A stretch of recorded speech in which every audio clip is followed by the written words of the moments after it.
जय तारमपुर। श्रावक की 18 क्रियाओं के चर्चा की श्रृंखला में अष्टमूल गुणों का विषय चल रहा था। उसके अंतर्गत 3 मकार में पिछले समय दूसरे मकार अर्थात मांस एवं मांस के दोष जिन पदार्थों में लगते हैं उनका त्याग श्रावक को अनिवार्य रूप से करना चाहिए, इसकी चर्चा आई थी। एक प्रश्न आया है कि आपने चर्चा के दौरान एक वाक्य बोला था कि अगर भक्ष्य पदार्थ भी अमर्यादित समय के हैं, उनमें भी मांस भक्षण का दोष आता है, तब कृपया पदार्थों की मर्यादा संबंधी सूची, किन पदार्थों की क्या मर्यादा है, इसका भी उल्लेख करने का कष्ट करें। उस श्रृंखला में भक्ष्य पदार्थों की मर्यादा, वर्षा काल, शीतकाल, ग्रीष्मकाल क्रम से चर्चा होगी। बुरा 7 दिन, 1 माह 15 दिन, अर्थात वर्षा काल में 7 दिन, शीतकाल में 1 माह, ग्रीष्म काल में 15 दिन तक मर्यादित है। दूध दोहने के 48 मिनट के भीतर उसका उपयोग या उसको गर्म अनिवार्य रूप से किया जाना है। उबला हुआ दूध की मर्यादा तीनों काल में 24 घंटे, और घी, तेल, गुड़ इनके बारे में स्वाद न बिगड़ने तक की मर्यादा है, अमूमन 1 वर्ष मानी गई है।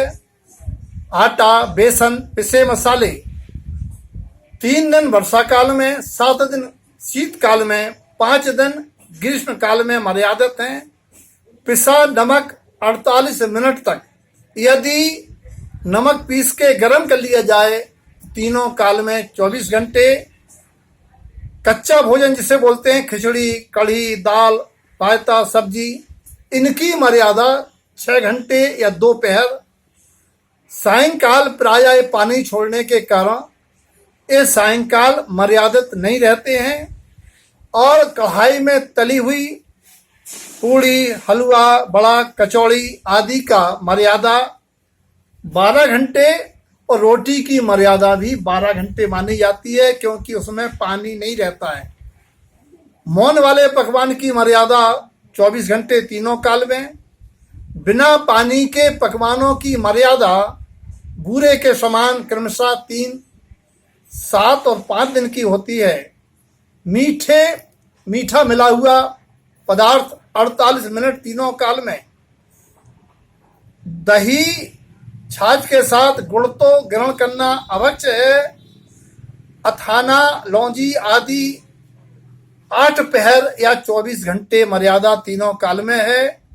पानी ठंडा 48 मिनट तक छानने के बाद कारगर है, और गुनगुना करने पर तीनों काल में 6 घंटे, तेज गर्म 12 घंटे, और खौलाने के बाद 24 घंटे की मर्यादा होती है।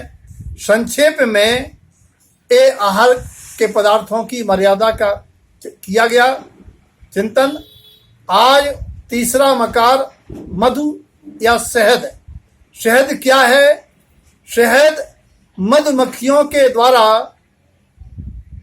फूलों से चूसे गए पराग का उगाल है। जब जीव अपने मुंह में गए हुए ग्रास को बाहर निकाल के ग्रहण करना तो दूर है, उसको देख नहीं सकता, फिर ये जीवों के मुख में गया हुआ उगाल और साथ ही उन मधुमक्खियों के शरीर को निचोड़ के अंग भंग करके उनका रक्त उसमें मिला हुआ ऐसा महाअभक्ष और उसमें उत्पन्न होने वाले असंख्यात समूर्छन जीव की हिंसा का कारण होने से आचार्य गुरुदेव ने अपने श्रावकाचार्य ग्रंथ की 232 गाथा में कहा है, ऐसे मधु और मधु मिले हुए पदार्थों को ना तो ग्रहण ही करना चाहिए और ना ही उनका व्यापार करना चाहिए, और मीठे बुरे मिले पदार्थों को यानी चाशनी वगैरह के पदार्थों को तो मुहूर्त के भीतर उपयोग कर लेना चाहिए। कुछ जिज्ञासा समाधान के रूप में कि क्या औषधि के रूप में शहद का सेवन किया जा सकता है? ज्ञानी कहते हैं, क्या जीने की इच्छा से विष को ग्रहण किया जा सकता है? जब विष मार सकता है तो क्या सेहत से हिंसा दोष पूर्वक दुर्गति का मार्ग नहीं बनेगा?